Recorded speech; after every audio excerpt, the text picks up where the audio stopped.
The star of Jordy Rosenberg's debut novel, Confessions of the Fox, might be familiar to you already. Jack Shepherd, a legendary 18th-century pickpocket and jailbreaker, operated for only about a year before being hanged for his crimes. But in that short span, his madcap spate of robberies and subsequent daring escapes from prison enthralled the working-class population of London. An immediate folk hero, he was immortalized in theatrical works by John Gay and, later, Bertolt Brecht. Rosenberg, who teaches 18th-century literature and queer, trans theory at the University of Massachusetts Amherst, felt the same inexorable draw to fictionalize Shepherd's life as have many artists. It's actually not a unique thought that there's a novel of his life, he told me as we sat in his Manhattan apartment overlooking the city. But drawing from his study of London in the 18th century, and from personal experience, Rosenberg knew that he wanted to do something different with the fascinating figure. Or, rather, lots of different things. Confessions is a historical novel, but it's also speculative fiction, metafiction and a political argument. And the figure at its heart, Jack Shepherd, is, in Rosenberg's fictional world, a trans man. Rosenberg, who is trans himself, recalled that most publishers were far more eager to publish a possible memoir about his experience as a trans man than a speculative historical novel featuring a trans character. The thirst for my book to be a memoir rather than fiction was very powerful and palpable, he said. But he was uncomfortable with the demand for memoir, specifically, from the perspective of a white trans man, which he sees as not only potentially soliciting self-objectification, a new iteration of the proto-scientific case study genre that often treated non-gender conforming people as specimens, but in his case, as centering white voices as authorities on the subject. He ultimately published the book through One World, a Random House imprint focused on marginalized authors and genre-bending works. There are ways in which, for trans people, for gender-queer people, and for many oppressed people, our existence is treated as an unreality, and that's something that we fight against, he explained. The language and literature is one way. It's not the only or even the primary way. But we also have to fight for the ability to write fiction and to write stories that are themselves speculative and unreal. We can resist the self-objectifying case study model. Art, he's deeply aware, can easily reiterate and enshrine political oppression, the novel being no more exempt from doing so than memoir. In writing Confessions of the Fox, he hoped to unite art with other imperatives, historical illumination, political advocacy and, of course, unabashed fun. It was a balancing act, he told me.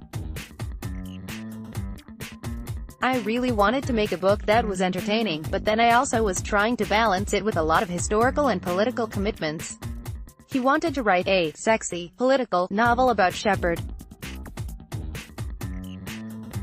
And it is both very sexy and very political, though not exactly equivalent to a placard waved at a street demonstration.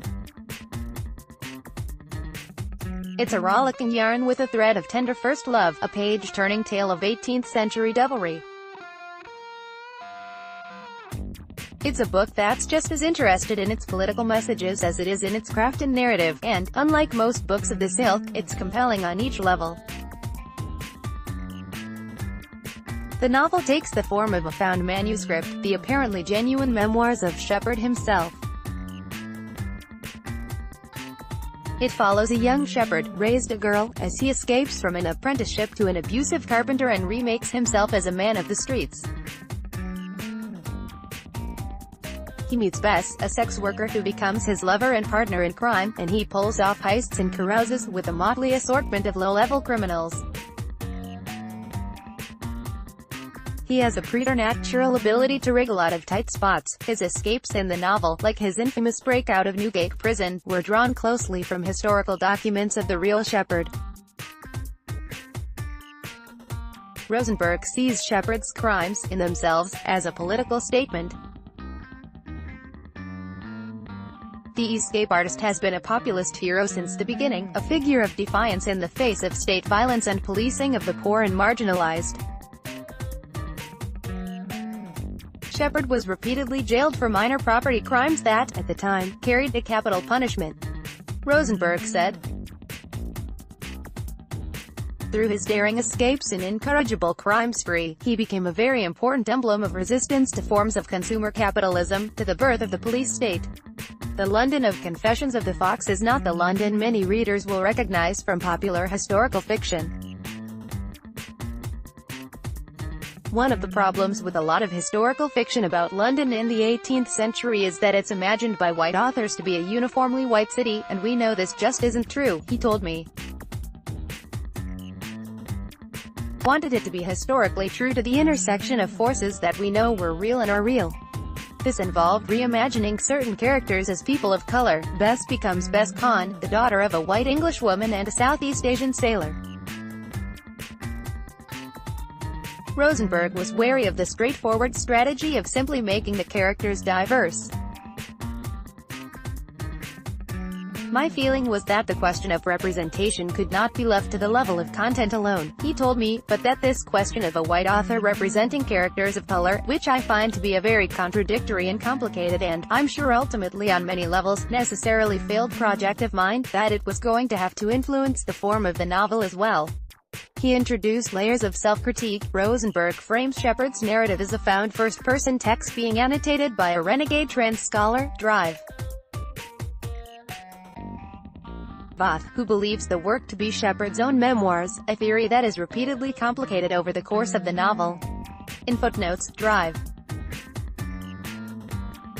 Voth provides historical background and critical references but also shares his dating woes and clashes with the university administration. Rosenberg calls Voth both the most memoiristic and the most character-driven figure in the novel. By presenting a fictionalized, flawed version of himself, he builds in an awareness of his own privileges and shortcomings as an author, and ours as readers.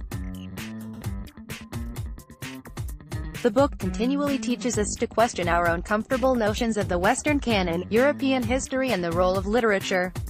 And yet Rosenberg isn't entirely satisfied. You can issue self-critique, and there is self-critique issued in it, but it still doesn't resolve the historical contradictions of capitalism and racism. If you could, someone would just write a book that says, like, capitalism is over, and that would be the one sentence, and that'd be the end of the book. You can issue self-critique, and there is self-critique issued in it, but it still doesn't resolve the historical contradictions of capitalism and racism. If you could, someone would just write a book that says, like, capitalism is over, and that would be the one sentence, and that'd be the end of the book. Jordy Rosenberg. Some of the impasses he found himself at seemed irresoluble. How could he write about the full range of a trans man's experience, including sex? Again, it is a very sexy novel, without soliciting a prurient gaze toward Jack and, for that matter, Bess. In attempts to avoid voyeuristic lingering over their bodies, he found himself writing terrible sex scenes entirely represented through metaphors, like a storm cloud sweeping through. Something had to give. In the end, he avoided explicit descriptions of their bodies but found gentle ways to sketch out the act of sex. The inability to fully resolve these problems, Rosenberg said, would sometimes cause me to want to be faithful to certain aesthetic questions. Instead of consistently grappling with the horrors of capitalism, cisnormativity and racism, sometimes I would just come up with this feeling that the best that I could do was to try to make something that would keep the reader company at night. Confessions of the Fox could feel conflicted, even Frankensteined, by all of the author's competing priorities. Instead, it seamlessly integrated into something more than the sum of its parts. The historical and political critiques infuse the musty period prose with fresh urgency and unconventional narrative twists. Rosenberg's suspicion of the novel's roots in a capitalistic, racist culture has somehow propelled him into writing a particularly brilliant one. Since the election of Donald Trump, many in the literary community have been at pains to argue for the continued relevance of their craft, that now, more than ever, literature and art serve a vital purpose in promoting human rights, free speech and progressive ideals. Despite the heavy dose of politics in Confessions of the Fox, Rosenberg isn't entirely convinced. Art, he argues throughout our conversation, is neither separate from politics nor sufficient to changing it. Last year, as Trump's hastily implemented travel ban targeting several Muslim-majority countries was met with massive airport protests and street demonstrations, Rosenberg watched the ghastly scene unfold from his hospital bed. It was the last place he wanted to be at that historical moment. Rosenberg had recently had a hysterectomy, partially for gender-confirming reasons and partially not, and had suffered complications. In any situation, the ensuing ordeal would have been miserable. He was restricted to his bed for at least a month and dealt with complications even longer. Rosenberg was in the final stages of revising the novel. His illness gummed up the publication schedule, and taking part in a protest march. Infuriatingly, that was out of the question. At that moment, I thought, fuck. I don't want to write any more books, Rosenberg told me. I don't want to do anything that means I have to be inside anymore, tied to a computer. All I want is to be outside with people resisting this. Rosenberg harbored an ambivalent stance toward writing fiction before that. Though Confessions of the Fox is his debut, he said, he's been writing novels and throwing them away since my late 20s, so, for about 17 years. He wasn't throwing them in the garbage for lack of commercial interest. Several of the binned works had literary agents. Yet often, he said, by the time I was at the end of it, I would disagree with the premise of the novel. Unwilling to stand behind the book, he'd denounce it and move on to a new project instead. But he never soured on Confessions of the Fox, though he's been working on it, on and off, since 2009. Perhaps, Rosenberg speculated, because he's just become entrenched in my current political positions, the threads of anti-capitalism and anti-racism that run through the work still mattered to him profoundly. And, despite his crises of confidence, he believes fiction, however flawed and insufficient, has its place. Writing and activism are not the same thing, but there's a relationship between them that I'm continually interested in. Being hospitalized during the spasm of anti-Muslim ban protests didn't finally kill his interest in writing, but it did change it. It just made me keep thinking about how to make writing come out of being in the world, and being in struggle. Clarification: this article has been updated to reflect the change in a character's name that was instituted after review copies were sent to critics. Best Dev is now Best Con.